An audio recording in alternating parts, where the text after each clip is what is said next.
اعوذ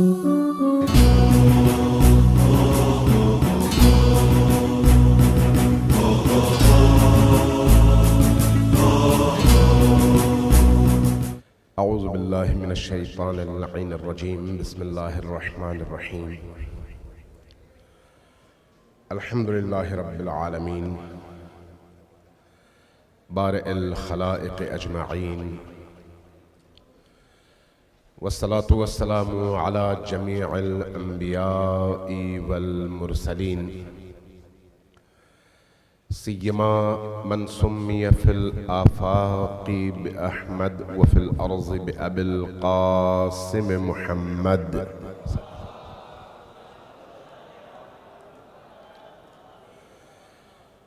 والصلاة والسلام على أولادها الطيبين الطاهرين المعصومين الميامين واللعنة الدائمة على أعدائهم أجمعين من يوم عداوتهم إلى قيام يوم الدين. قال رسول الله صلى الله عليه وآله وسلم إني تارك فيكم الثقلين كتاب الله وعترتي أهل بيتي ما إن تمسكتم بهما لن تضلوا بعدي أبدا. صلوات بھیجئے بر محمد وآل محمد.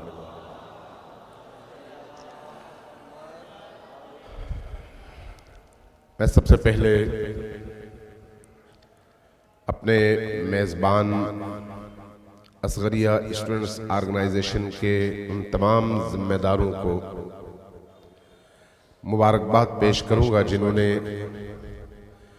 آج کے اس کنونشن کا اس خوبصورت انداز میں انعقاد کر کے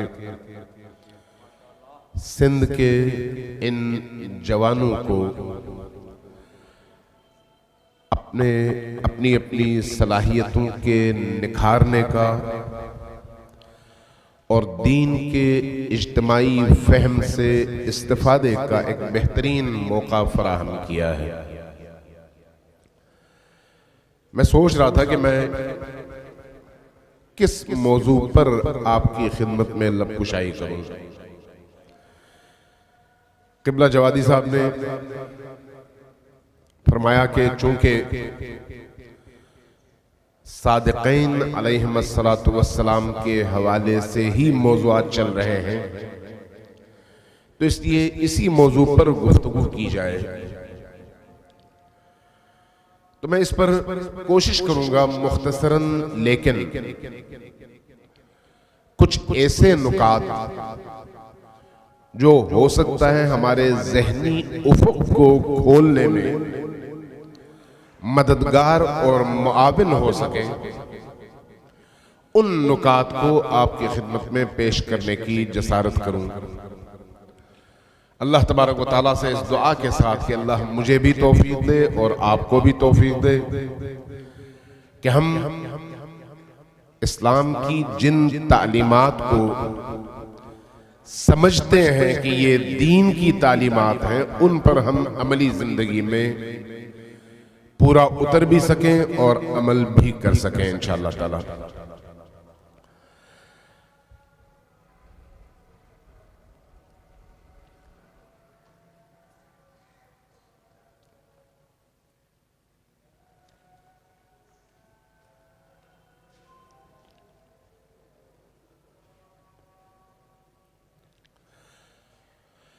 پہلے میری توجہ نہیں رہی اذان کی طرف.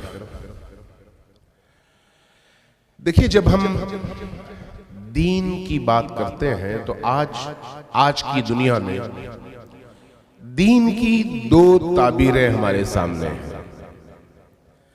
ایک سیاسی دین ہے اور ایک انفرادی دین ہے. سیاسی اسلام اور انفرادی یا عبادی اسلام. عالم مغرب کی کوشش یہ ہے کہ دین اور اسلام کو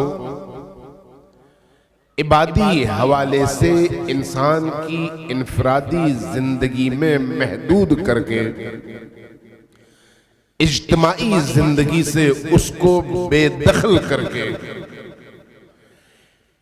معاشرے میں بسنے والے انسان کی گھریلو اور انفرادی زندگی کی ایک ضرورت کے طور پر دین کو رکھا جائے اور اجتماعی حوالے سے اجتماعی نظم کے لیے جو ضابطہ انسان کو ترقی اور تکامل کی راہ پر گامزن کرتا ہے اس کا تعین عالم مغرب کرے اور کم و بیش یہی آئیڈیالوجی اسلامی حکمرانوں کی اور اسلامی معاشروں میں قائم مسلمان تنظیموں کی بھی آئی۔ جب آپ اس اعتبار سے دینی تعلیمات پر غور کرتے ہیں تو بہت سارے لوگ اس لیے بہت سارے دلائل پیش کرتے اپنے تئیں کہ دین الگ ہے اور سیاست الگ ہے۔ میں اس موضوع پر زیادہ نہیں بولنا چاہتا ورنہ اصل بات رہ جائے گی۔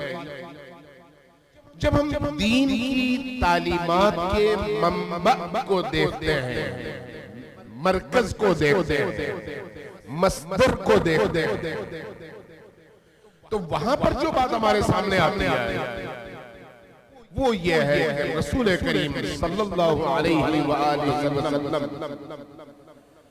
دو چیزیں ہمارے درمیان چھوڑ کر گئے۔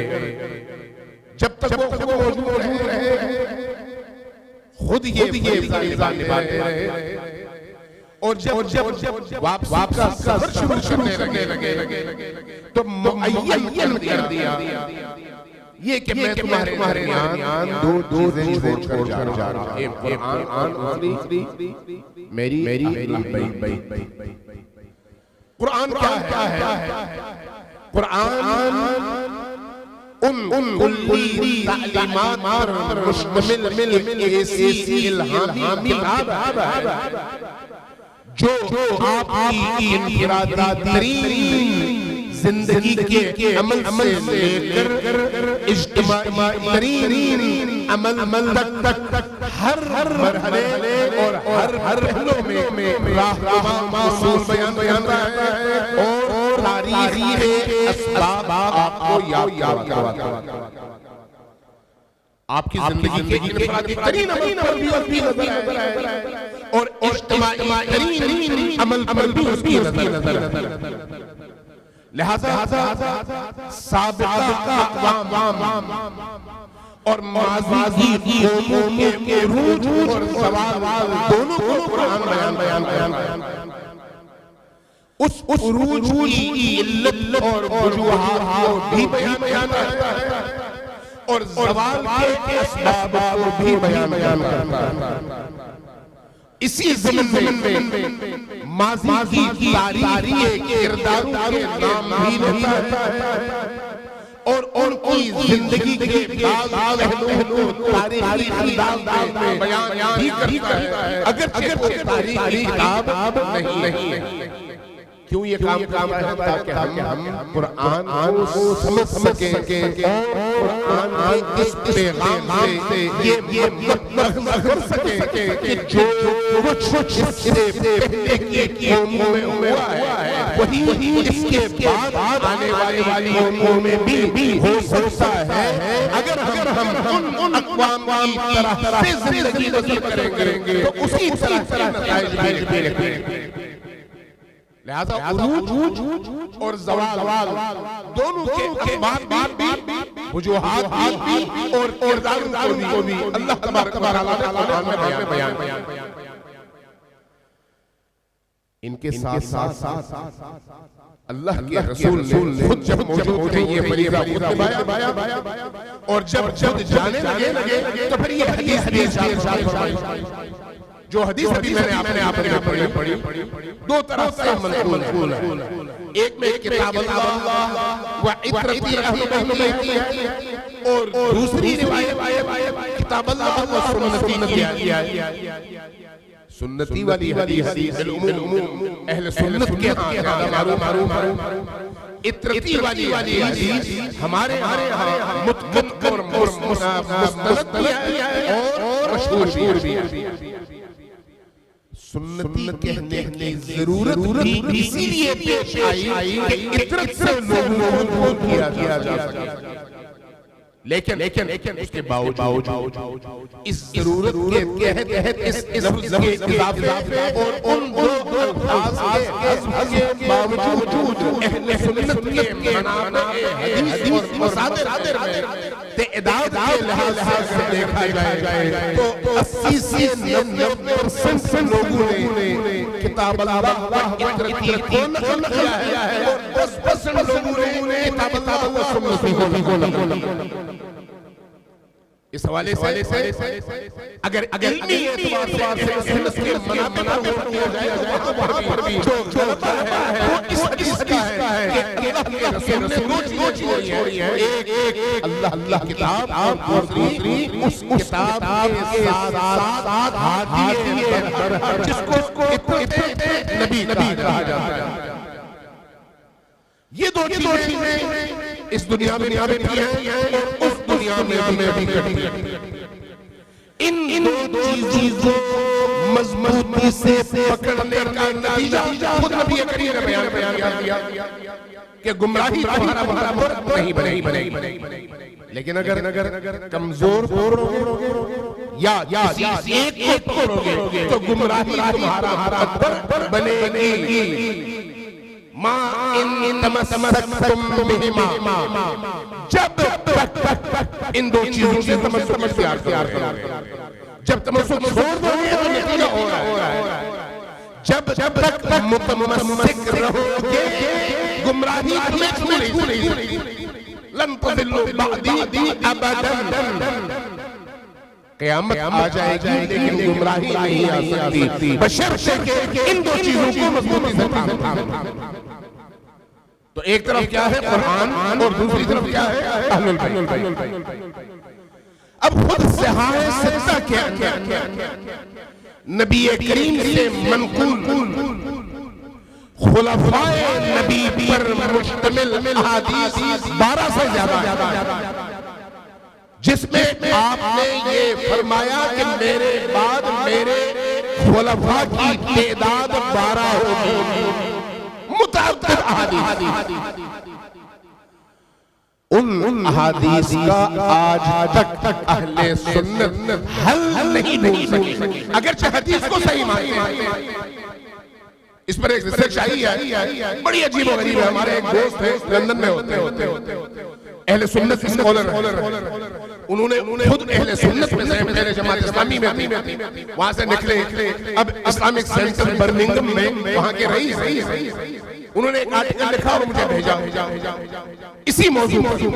میں نے پڑھا وہ خود بھی تمام حوالے انہوں نے جمع کیے اور آخر میں نتیجہ جو نکالا وہ یہ ہے کہ نبی کریم کی ان حدیثوں کو اہل سنت بھی مانتے ہیں اور شیعہ بھی مانتے ہیں.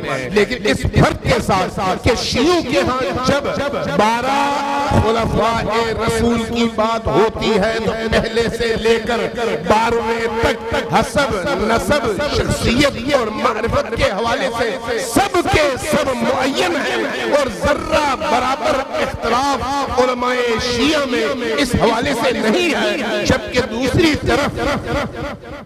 طرف ہر عالم کی ایک بولی ہے.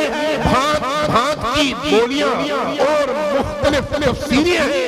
کوئی تفسیر دوسری تفسیر سے ملتی نہیں ہے.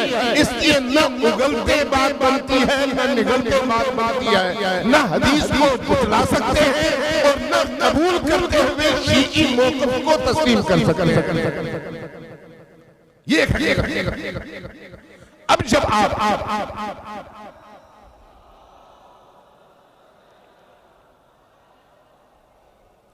صلوات بھیجیں تو پھر پوری قوت اور دل کے ولولے کے ساتھ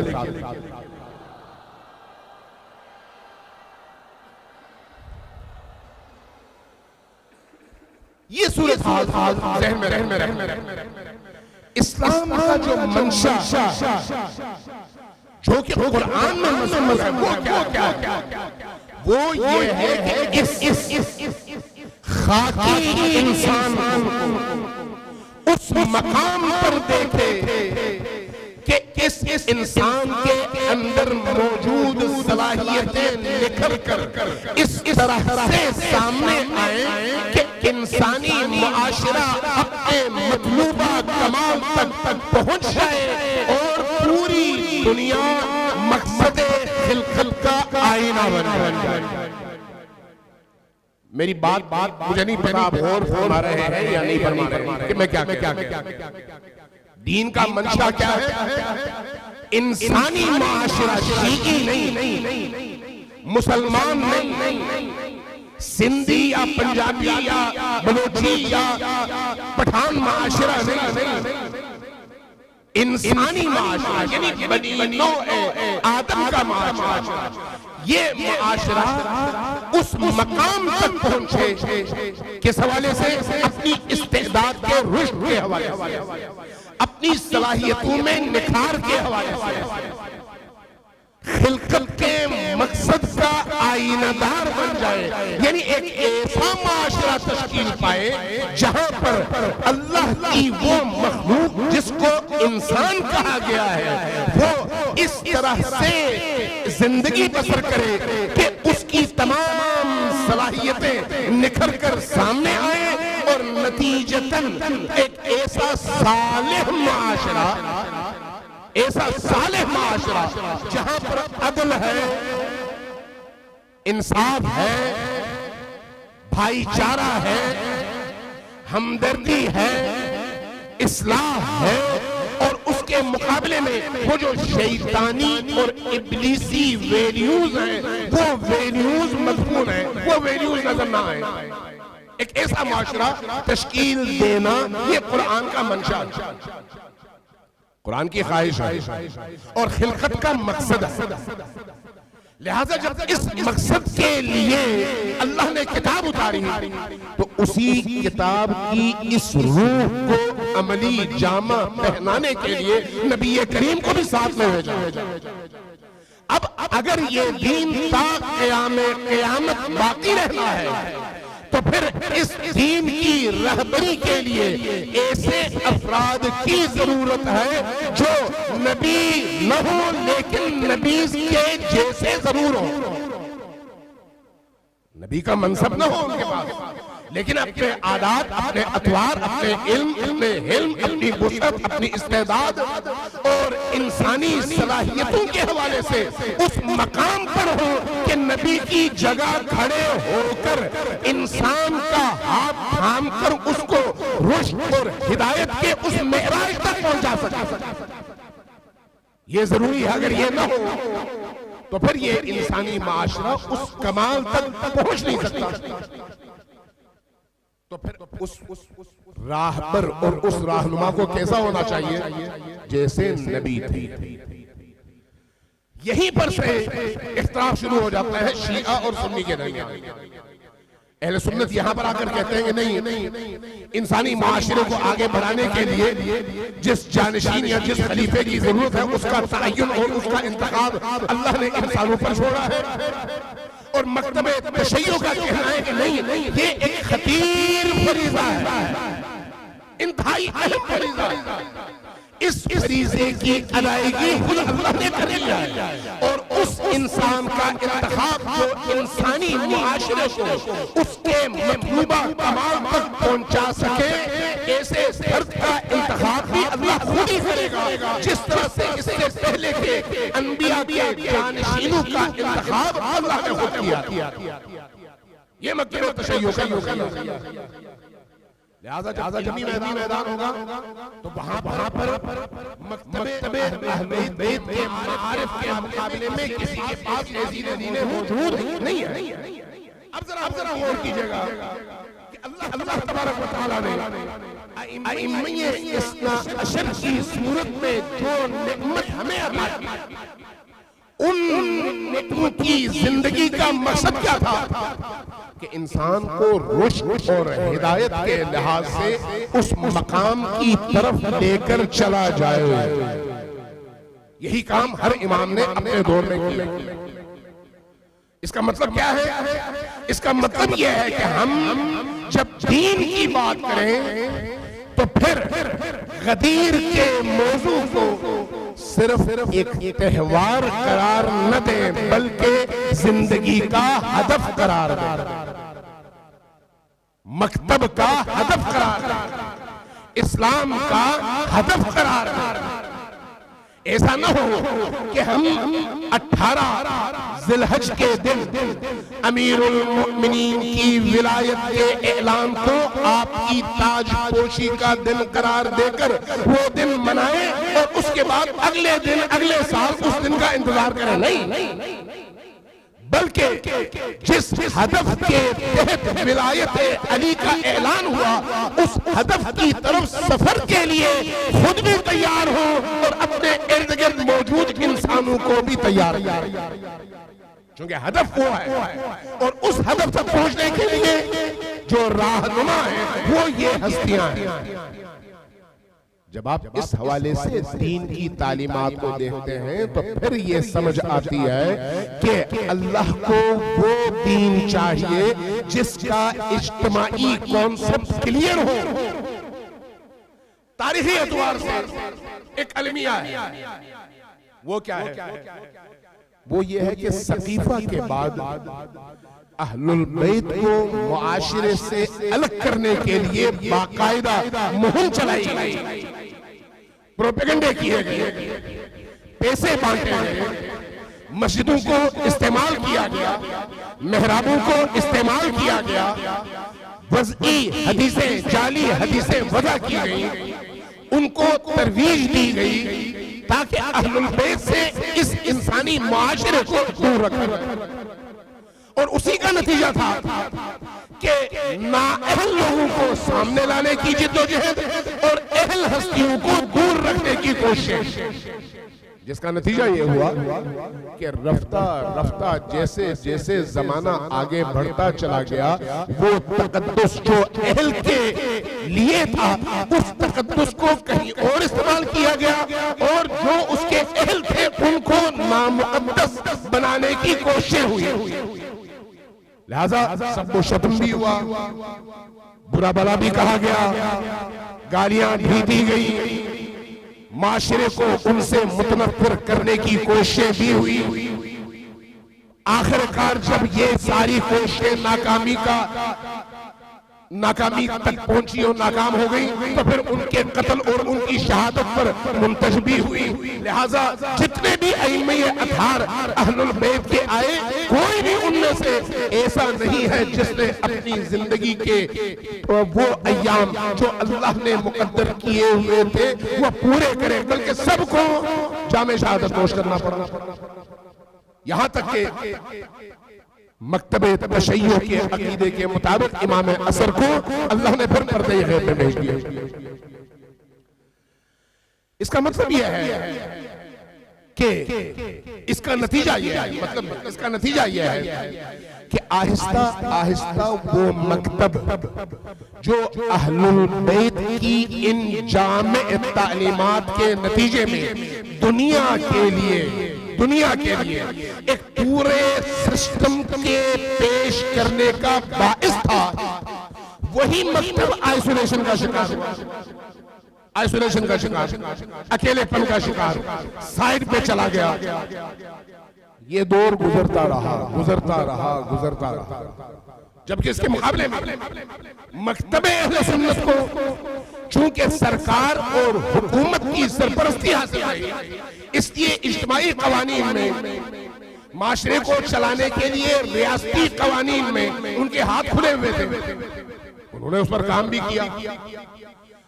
اس کا نتیجہ یہ ہوا کہ گزرتے زمانے کے ساتھ ساتھ اہل البیت کے مکتب کے پیروکاروں کے ذہن سے دنیا کو رول کرنے کا ہدف دور ہوتا چلا گیا. آہستہ آہستہ وہ اس بات کو بھولنے لگے کہ بھئی ہماری زندگی کا مقصد کیا ہے, اور ہمارے مکتب کا بنیادی ہدف کیا ہے. یہاں تک کہ امام خمینی کا انقلاب آیا اور امام خمینی نے اس مدفون مکتب کو ایک نئی حیات عطا کر کے اس تصور اور اس آئیڈیالوجی کو عملی شکل میں انسانی معاشرے کے سامنے رکھا، جو آئیڈیالوجی ائمہ اطہار علیہ السلام کی زندگی کا حاصل بھی تھے، ہدف بھی تھے، اور جس کے لیے ان کی شہادتیں بھی ہوئی. اس کے نتیجے میں ایک اسلامی ریاست تشکیل پائی. لیکن یہ ایک مقدمہ تھا، یہ ایک مقدمہ تھا. اب ذرا آج کے دور میں آئیے. اس انقلاب کے بعد جو امام خمینی کا لایا ہوا، جو ائمہ اطہار علیہ السلام کی تعلیمات کا نچوڑ بھی ہے اور ہدف بھی ہے.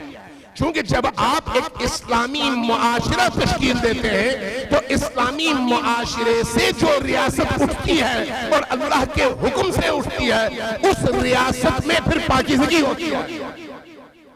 اس ریاست میں پھر اللہ کے پیغام کو زندہ کیا جاتا ہے. اس ریاست میں پھر ظلم نہیں ہوتا، اس ریاست میں پھر عدل حاکم ہوتا ہے. قرآن کریم کا وعدہ بھی یہی ہے. عالم بشریت کی تقدیر میں اللہ نے جو وعدہ لکھا ہے وہ یہی ہے کہ اللہ مستضعفین کو زمین کا وارث بنائے گا. وَنُرِيدُ أَن نَّمُنَّ عَلَى الَّذِينَ اسْتُضْعِفُوا فِي الْأَرْضِ. آپ سب کو یاد ہے کہ اللہ نے زمین کا وارث مستضعفین کو بنانا ہے. اس کے لیے ظاہر ایک آئیڈیالوجی ہے. اسی آئیڈیالوجی کو مکتب تشیع کی وراثت اور اس کی روح کہتے ہیں. آج کا جو دور ہے اس آئیڈیالوجی کے احیاء کا دور ہے. احیاء کا دور. ذرا غور کی جگہ میں کیا کہنا چاہ رہا ہوں.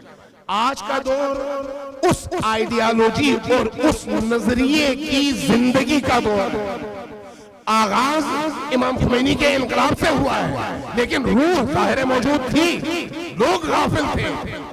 امام خمینی نے لوگوں کی غفلت کو دور کیا، انہیں شعور دیا، انہیں متوجہ کیا، انہیں اصل کی طرف پلٹایا، اصل سے جوڑا، اور نتیجتاً ایک ریاست کے قیام کے ذریعے سے پوری دنیا کو یہ میسج دیا کہ مکتب تشیع اور مکتب اہل البیت ایک بے روح مکتب نہیں ہے، باروح مکتب ہے. دوسری طرف اس پورے عرصے میں اہل سنت کی دنیا میں اسلامی نظام اور نظام مصطفیٰ یا دینی حکومت کے نام پر تحریکیں چلتی رہیں، لیکن آج تک وہ تحریکیں ہی رہیں. انسانی معاشرے کی تقدیر بدلنے میں انہوں نے کوئی بڑا رول پلے نہیں کیا اور نہ ہی وہ اپنے مقصد تک پہنچے، اگرچہ وہ ایک اکثریت قاطع پر مشتمل لوگ تھے یا مکتب تھا.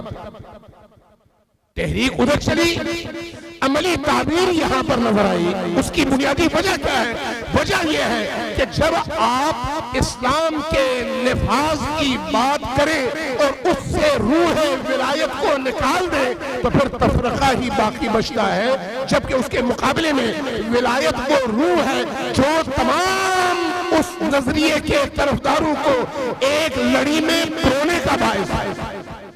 یہی چیز دوسروں کے ہاں نہیں ہے. لہذا تعبیرات مختلف اور ان تعبیرات کے اختلاف کے نتیجے میں راہیں مختلف اور راہوں کے اختلاف کے نتیجے میں آپس میں مشکلات، اور وہ جو تعبد اور اطاعت ہے ولی امر کی، جس میں ولی کا پاکیزہ ہونا شرط ہے، ولی کا من جانب اللہ ہونا شرط ہے، وہ وہاں پر نہیں ہے، چونکہ وہاں پر من جانب اللہ کا تصور نہیں ہے.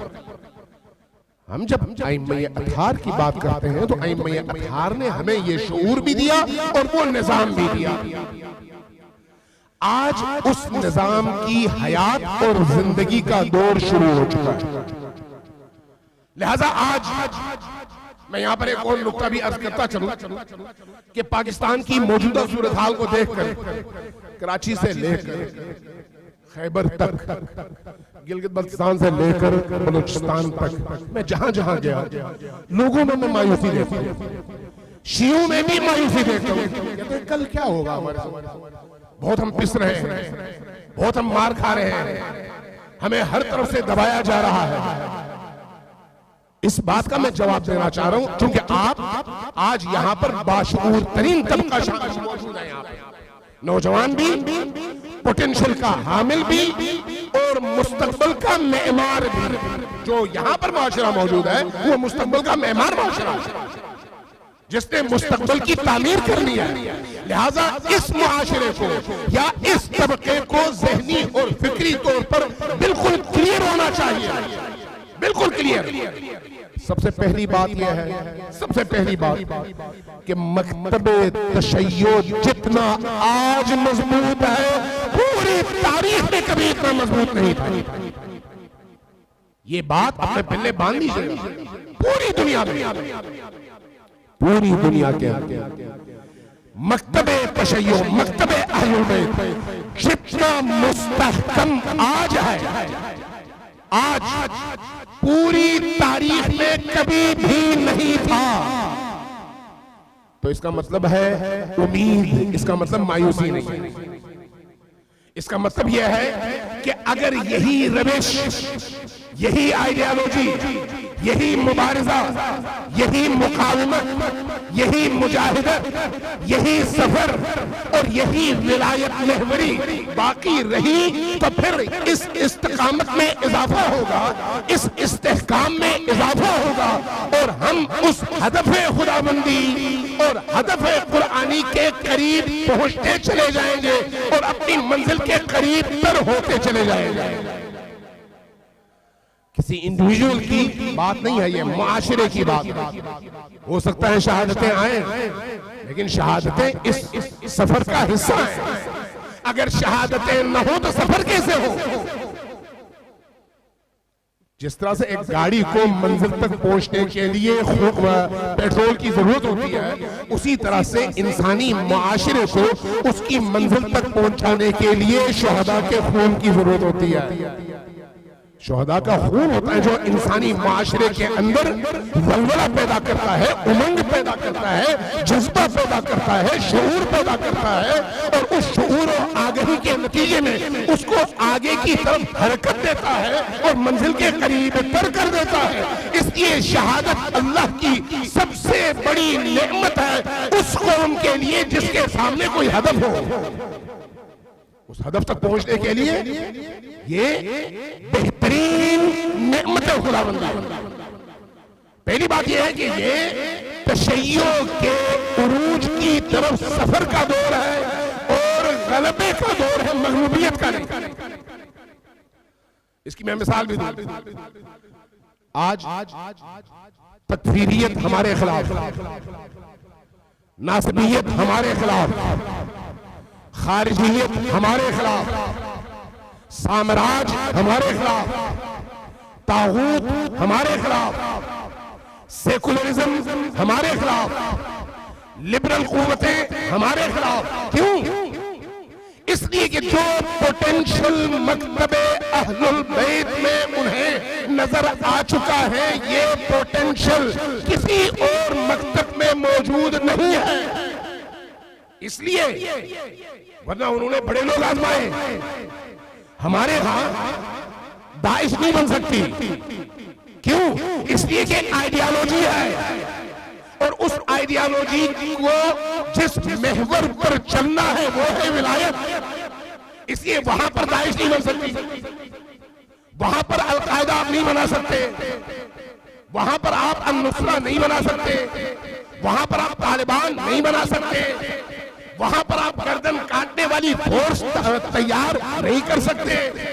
کیوں؟ اس لیے کہ یہ آئیڈیالوجی بشریت کی نجات کے لیے ہے، ان کو ظلم و ستم کا نشانہ بنانے کے لیے نہیں، اس ظلم و ستم سے نجات دلانے کے لیے ہے. اور ظلم سے نجات دلانے کے لیے جو رستہ سب سے پہلے اختیار کیا جاتا ہے وہ رشد و ہدایت کا، شعور کا، عقل کا، دلیل کا اور منطق کا رستہ ہے، اور یہی خاصہ ہے مکتب اہل البیت کا۔ لہذا پوری دنیا کو یہ بات نظر آ رہی ہے۔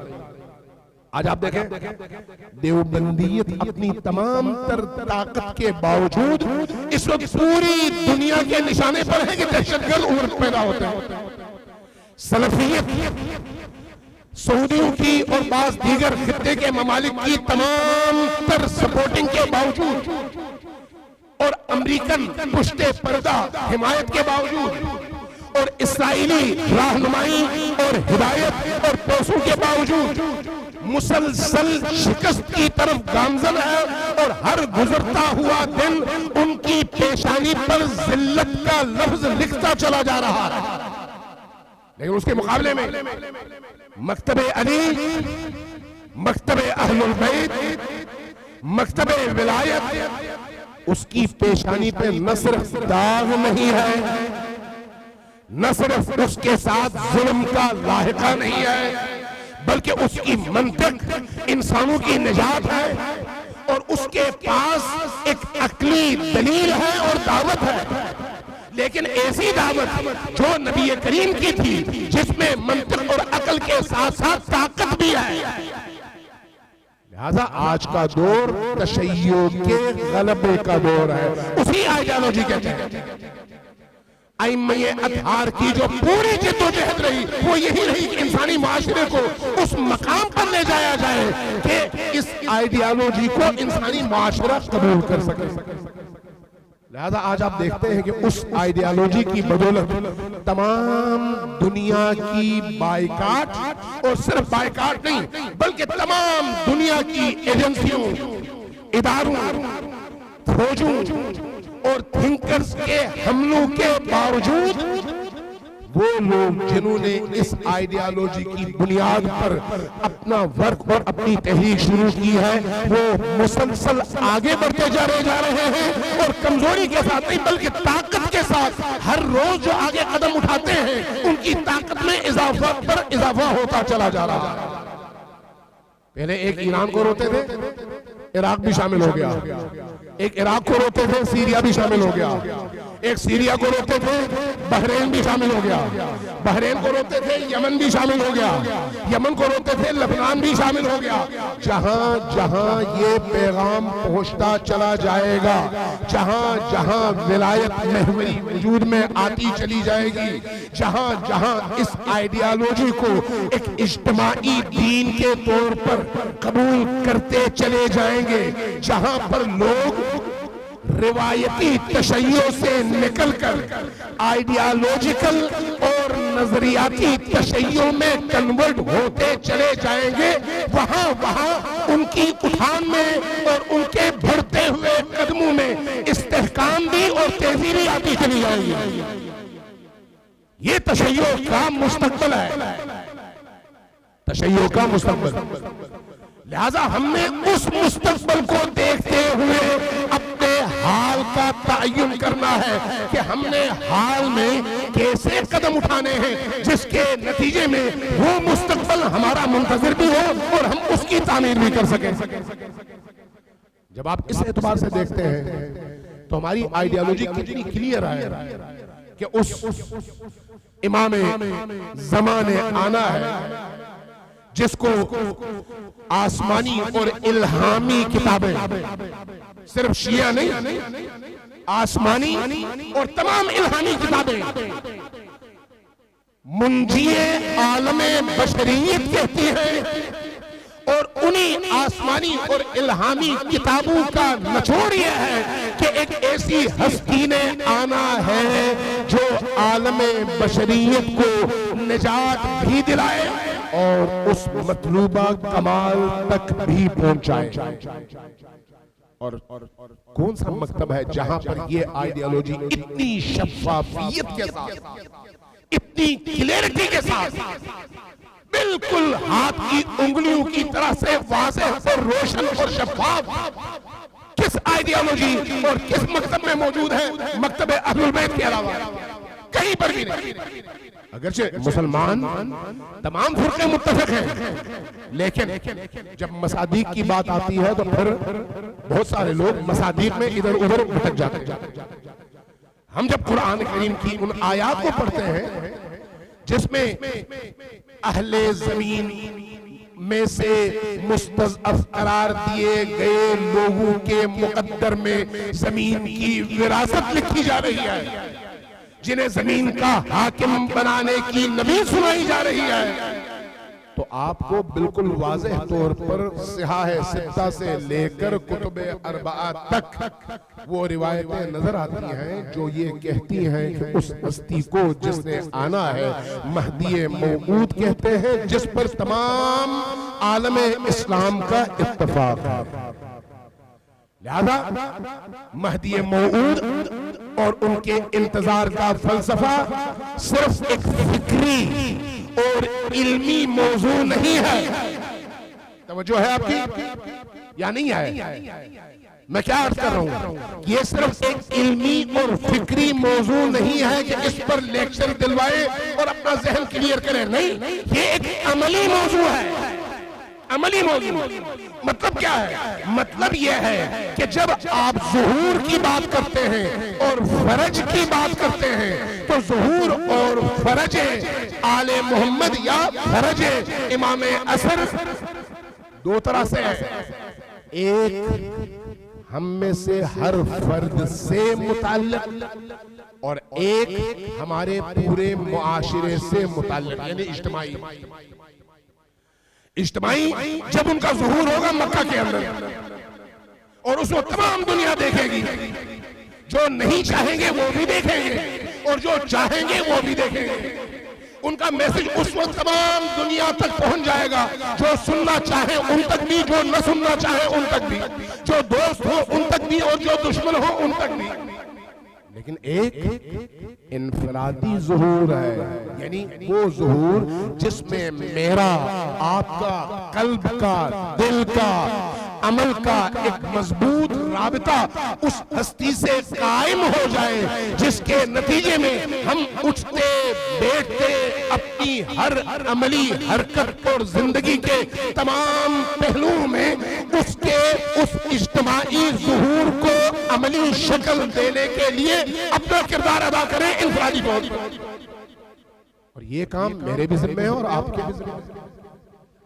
یہ جو اس وقت دنیا جا رہی ہے جس طرف، اس وقت دنیا جس عروج کی طرف جا رہی ہے مکتب تشیع کے حوالے سے عرض کر رہا ہوں، اس کا اگر آپ بغور جائزہ لیں گے تو اس نتیجے پر پہنچیں گے کہ جیسے ہمارے بہت سارے بزرگ علماء نے یہ کہا، بڑے بڑے عرفاء نے یہ کہا کہ جس طرح سے امام اثر کی غیبت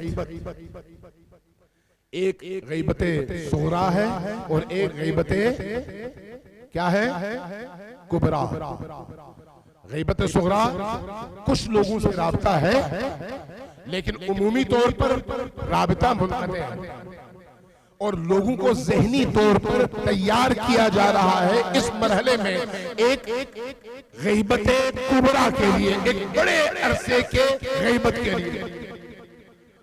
جس طرح سے اس کے دو مرحلے ہیں اسی طرح سے ظہور کے بھی دو مرحلے ہیں، ایک ظہور صغرا ہے اور دوسرا ظہور کبرا ہے۔ ظہور صغرا کا دور یہی ہے جب آپ دیکھ رہے ہیں امام اثر کی اس عالمی حکومت کے لیے اس وقت اقوام متحرک بھی ہیں اور میدان میں بھی ہیں۔ پوری تاریخ میں کبھی آپ کو ایسی صورتحال نظر نہیں ہے کہ استعداد، اس وسعت کے ساتھ، اس طاقت کے ساتھ، اس استقامت کے ساتھ، اس توانائی کے ساتھ، اس شعور کے ساتھ، اس آگہی کے ساتھ اپنی زمین کے بڑے سے بڑے طاغوت کے مقابلے میں تشیع کے جوان کھڑے بھی ہوں اور پوری استقامت کے ساتھ کھڑے ہوں۔ پوری تاریخ میں آپ کو نظر نہیں آئے گی۔ آج ہے، آج ذہنی طور پر ہمارا جوان آمادہ ہے، ہمارا جوان روحی طور پر آمادہ ہے، اس طرف سفر کرنے کے لیے تیار ہے۔ اس آمادگی میں اضافے کی ضرورت ہے اور اس کو مزید حرارت دینے کی ضرورت ہے۔ جب آپ اس اعتبار سے اپنی تنظیمی زندگی کا مطالعہ کریں گے تو سمجھ جائیں گے کہ ان تنظیموں میں رہتے ہوئے جو ہماری زندگی کا ہدف ہے وہ یہ ہے کہ ہمارا پیغام نہ صرف یہ کہ بشریت کے لیے ہو، ہمارا کردار بھی ایسا ہو جو کسی تنظیم کی چار دیواری میں محدود نہ ہو، بلکہ ائمہ علیہم السلام کے کردار کا ایسا عکاس ہو جس کے نتیجے میں وہ صرف مکہ یا مدینہ والوں کے لیے، شیعہ یا سنی کے لیے نہیں تھے، بلکہ جس طرح سے خدا ہے اسی طرح سے وہ بھی تھے تمام مخلوقات اور تمام عالم بشریت کے لیے۔ ہم چونکہ ان کے پیروکار ہیں، ان کے اس ظہور کبریٰ کے منتظر ہیں، لہذا ہماری روح، ہماری فکر، ہمارا قدم اور ہمارا ہدف وہی ہونا چاہیے جس کے نتیجے میں کل جب ظہور کبریٰ کا آغاز ہو تو اگر ہم ہوں تو ہم میدان میں پوری طرح سے کھڑے ہوں، ہم نہ ہوں تو ہماری یہی فکر اور ہماری یہی روح آنے والی اس نسل تک منتقل ہو جو امام کا اسی طرح سے استقبال کر سکے جس طرح سے استقبال کا حق ہے۔ اس سے زیادہ میں آپ کو زحمت نہیں دیتا، میں نے ٹائم پوچھا تھا، انہوں نے کہا آدھا گھنٹہ، میرا خیال ہے تھوڑا سا اوپر ہو گیا۔ اللہ تبارک و تعالیٰ آپ سب کی توفیقات خیر میں اضافہ فرمائے، ہم سب کو امام عصر کے حقیقی منتظرین میں قرار دے اور ہمارے دلوں کو، ہماری روح کو، ہماری فکروں کو امام عصر سے متصل فرمائے اور ان کی نظر عنایت کو ہمارے شامل حال فرمائے، اور ہم اور آپ جوان خصوصاً آپ سب کو امام عصر کا وہ عشق جس کے نتیجے میں آپ کی روح ہمیشہ ایک مضطرب اور فعال روح بنے، جس کے نتیجے میں آپ کی زندگی کا ہر اٹھتا قدم آپ کو اور ہمیں امام عصر کے قریب تر کر دے، ہمیں یہ سعادت وہ نصیب فرمائے۔ والسلام علیکم ورحمۃ اللہ وبرکاتہ۔